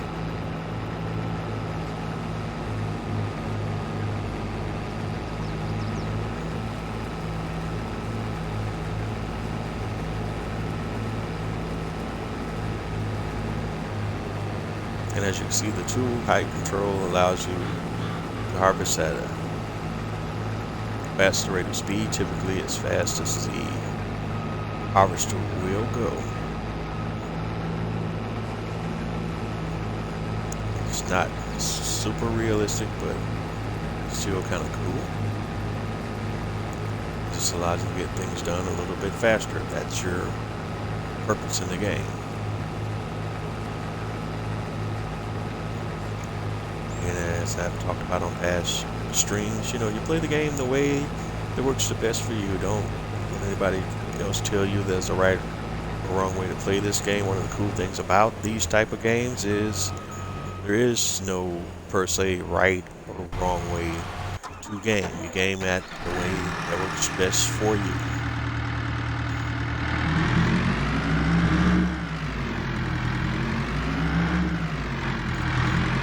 Alright, so we got a full load of wheat. I'm gonna bring the TLX around. Actually, no, we will not use the TLX for this job. We have another wonderful vehicle that we want to use for this harvesting work. Sorry, getting ahead of myself there. That TLX part. It's time to bring out the semis. Alright, so we're gonna hop over here to a Mack Truck Superline. This is another great mod by 82 Studios.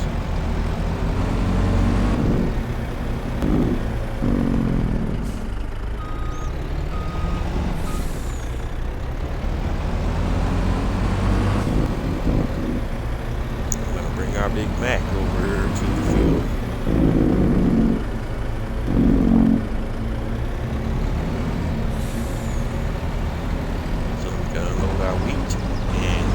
Process going.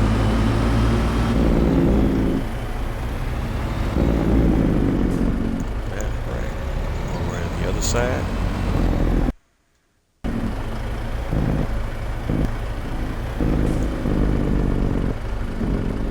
Yeah, got the trailer kind of in the way, but it's alright.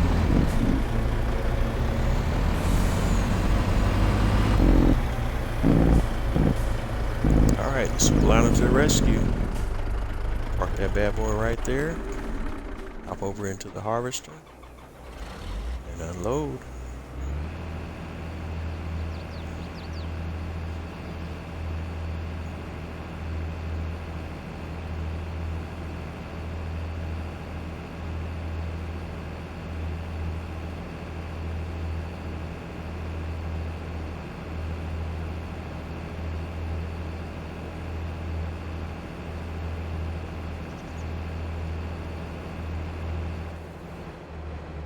Alright, that's all.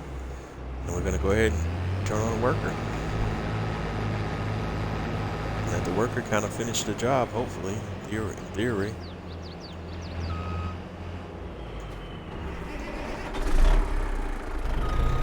Let's see if the worker will work. It looks like the worker was already having some issues.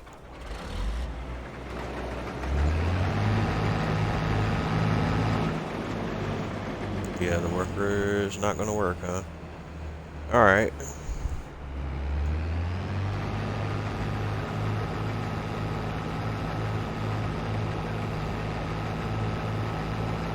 Alright, for whatever reason, I don't know why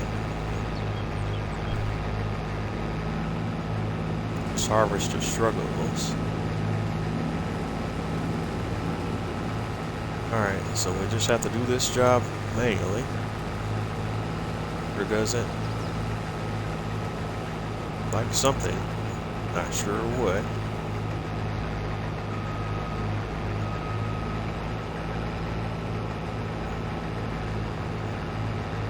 But he won't make the appropriate adjustments that he needs to make in order to be able to move, which is weird, but hey, I digress.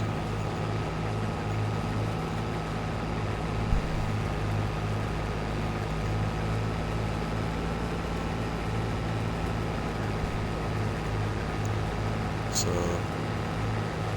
if I want to use a work rush too, I have to use, I guess, base game equipment.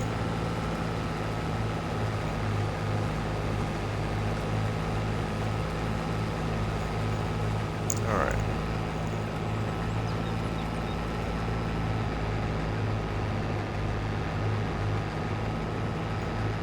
Alright, so we're getting it turned around.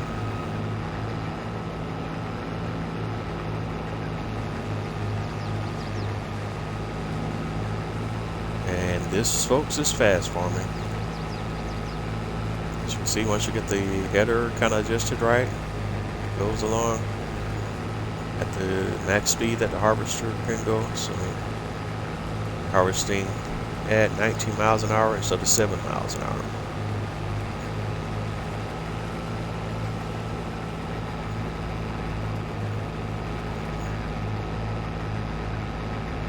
And I don't own this field behind me, so I don't have to worry about crop destruction as far as that field is concerned, but that might not all be the case in the future. Again, like I said, I still want to take a look at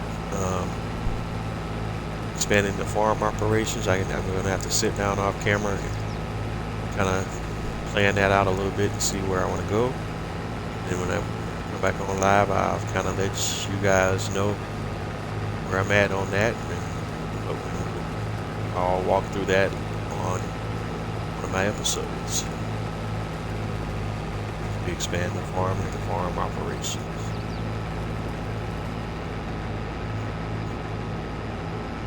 We have more than enough money in the bank account now to do whatever we want to do. And we worked our way up to get that money, so it's all cool.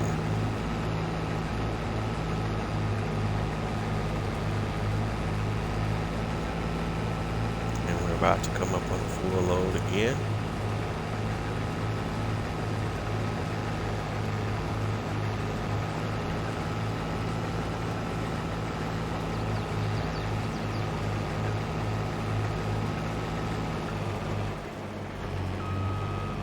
And there we go, full load. So I'm gonna bring the Mac Superliner back around and unload this. Load. Oh, it also looks like our seed guy is done with his task. So let's take a peek at that real quick. See how we did. Always check our work, because workers can be a bit crazy sometimes. Alright, don't see any visual issues.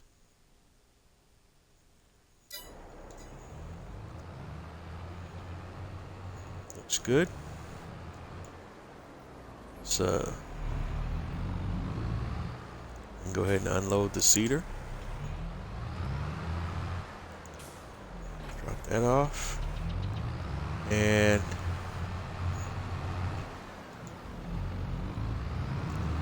next thing we want to do, because one of the things I always often forget right after seeding, is to get additional percentage points of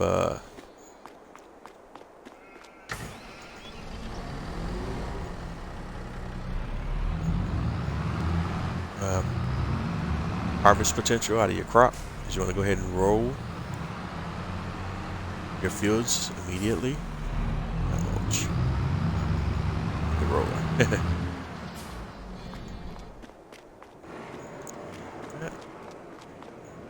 Close that. So I'm going to grab my roller.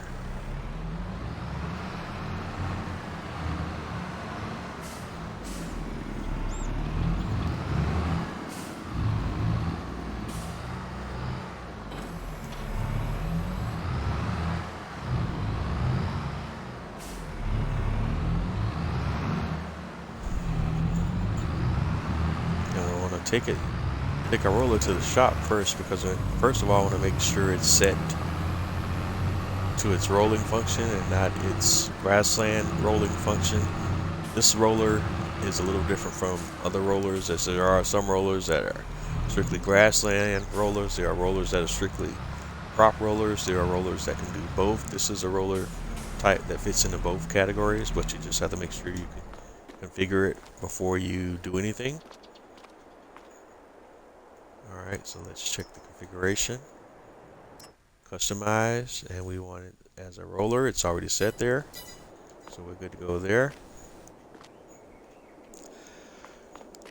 So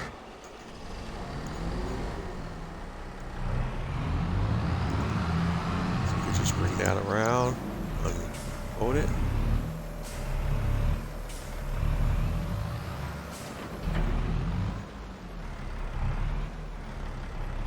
And alright, and we got to do the same thing that we did for planning, because the workers again have these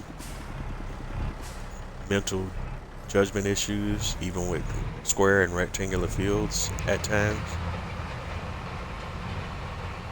So do the same thing, just do a little headland across the top and bottom of the field. Give the worker just a little bit more room to work.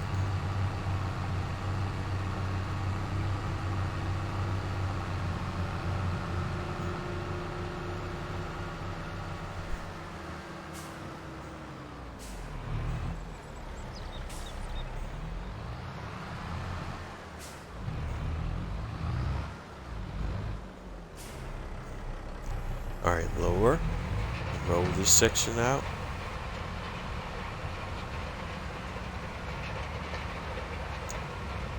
And this will give a few more percentage points of yield on the field. I think it's between 2.5% to 5%. So it's kind of thing to do.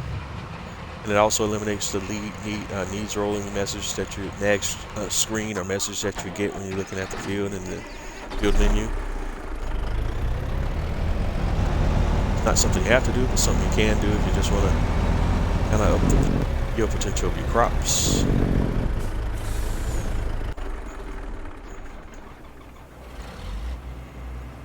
Alright, so hopping back over to the wheat harvest. Got another load to dump.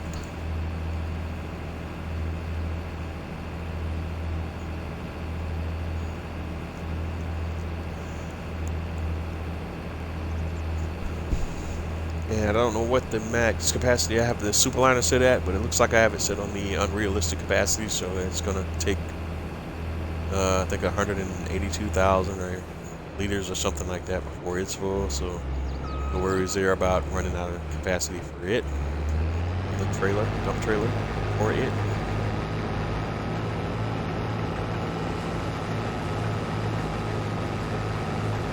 Alright, so we're back at it. So we may be able to get this harvest knocked out before the end of this episode. We're coming up close to the end of the episode right now. We've got a lot of things done today, which I'm very happy about. Even ran into some unexpected challenges today that I did not think we were going to have to get into.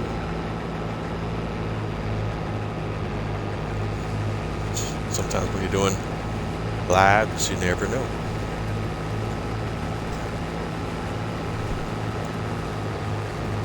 Alright, so went down another pass. I just have to, I can't do those perfectly straight lines like the AI workers, so my passes are going to be a little bit all over the place. Apologize for that.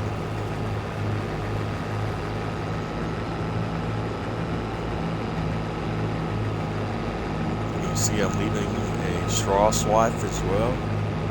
We will come back in the baler and grab all of the straw and get it all baled up.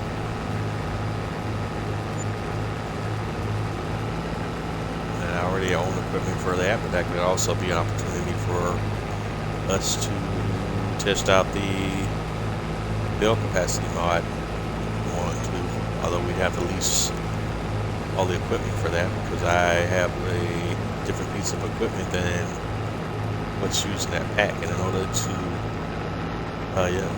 use the benefits of that pack, you have to use the specialized versions of the base game equipment that are part of that mod pack.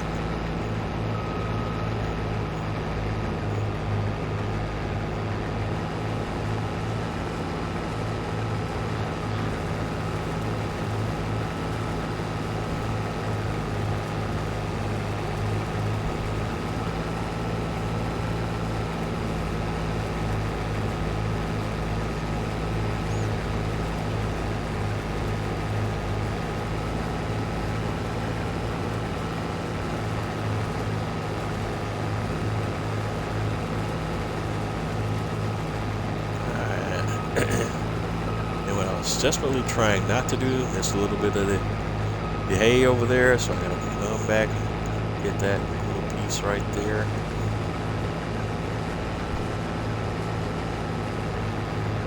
That's what I was trying not to do. Oh.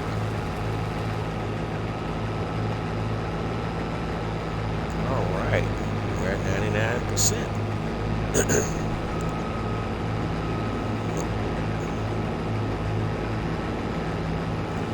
As soon as I touch this end of the field, it'll probably be full. Excuse me again. All right, pipe out. All right, we're coming up on the end of the episode. Good stuff today. Good stuff. All right, coming up on the last few minutes of the episode. Again, this is Bose831 Gaming, playing Farming Simulator 22. We're on the ELM Creek farm. It's been my pleasure entertaining you today. I hope you have been entertained. You can catch me on all of the major social media platforms as Bose831 Gaming, Twitter, Twitch, YouTube. Please continue to follow, comment, like, subscribe, support me in any of the ways that you can. It helps me, it helps this channel to continue to grow. And I want it to grow and turn and morph into something even bigger. I don't know what it's going to be yet, but that's going to be up to the people. You know, just doing what I love to do. You know, I game all the time. Farming Simulator 22 is one of my favorite games. Although I have been getting into a little retro kick today, recently, and firing The Witcher 3 back up. But that's another topic for another day. But like I always say, if you're not having fun doing what you do, then what are you doing? As always, continue to game on. Like, comment, subscribe. Follow me on all the major social media platforms, Bose831 Gaming. Like, comment, subscribe, all that good stuff. Thanks for watching. Thanks for tuning in. Continue to do so. Follow me, and we'll continue to grow and do big things. That's what it's all about. Got some other games you want to see me play aside from Farming Simulator 22? Let me know. If they're in my playlist, we can definitely do some episodes with some other shows with some other stuff. But I just need for the demand to be there, and I'll be happy to do it. Keep me posted. You know where to find me.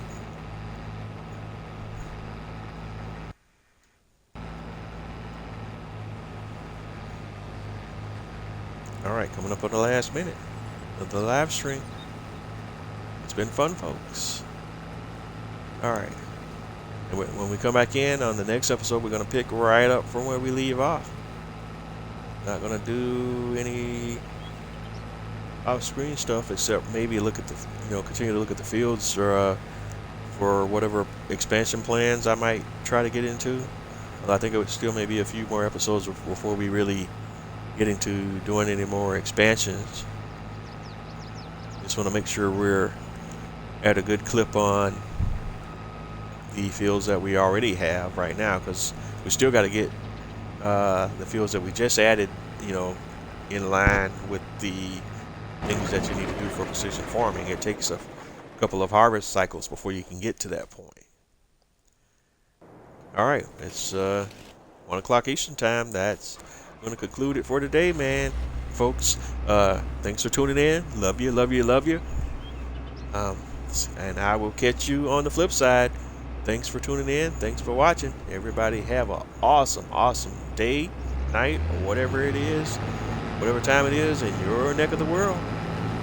This is Bose831 Gaming. Catch you on the flip side.